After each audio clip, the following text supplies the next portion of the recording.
ចាថ្ងៃនេះមានមុខម្ហូបងាយឆាពេញប៉ោះជាមួយនឹងសាច់គោបងប្អូនចាគ្រឿងផ្សំខ្ទឹមសខ្ទឹមចាសាច់គោយើង2ខាំចាហើយពេញប៉ោះយើងប្រហែលជា7ខាំបងប្អូនថ្ងៃហ្នឹងណា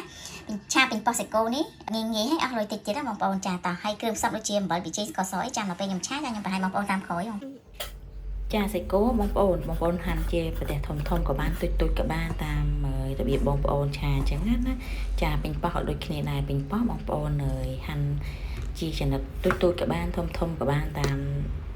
ទំនៀមទម្លាប់ផ្ទះរបស់យើងមួយអញ្ចឹងណាបងប្អូនចា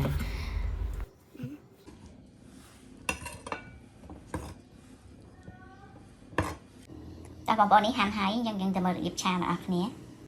ចាឥឡូវផ្ទះយើងបានក្តៅអញ្ចឹងខ្ញុំដាក់ប្រេងឆាចូលចាខ្ទឹមសបងប្អូននេះខ្ទឹមសរៀងឈ្ងុយសិនតែខ្ញុំដាក់សាច់ចូលចាឥឡូវនេះខ្ទឹមសរបស់យើងរៀងឈ្ងុយអញ្ចឹងខ្ញុំដាក់សាច់គោរបស់យើងចូលបងប្អូនសាច់គោរបស់យើងហ្នឹងយើងមិនចាំឆាយឆ្អិនទេចាំសំគ្រឿងណាអញ្ចឹងយើងតែប៉ុណ្ណឹងយើងសំគ្រឿងទៅចាបងប្អូនទឹកត្រី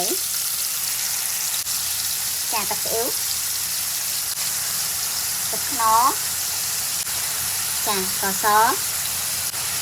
ប៊ីចេងចាបន្តមកទៀតហ្នឹងគឺខ្ញុំចាក់បន្លែចូលហ្មងទៅកុំឲ្យសាច់វាឆ្អិនពេកណាបើយើងឆ្អិនពេកសាច់គោទៅជាស្វិតណាបងក្របបន្តិចណាក្របបន្តិច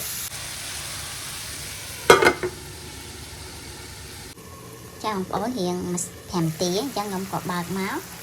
ចាបើកមកចាំបងប្អូនថែមប្រេងខ្យងតិចទៅប្រេងខ្យងចាំដាក់ក្រោយគេបងប្អូន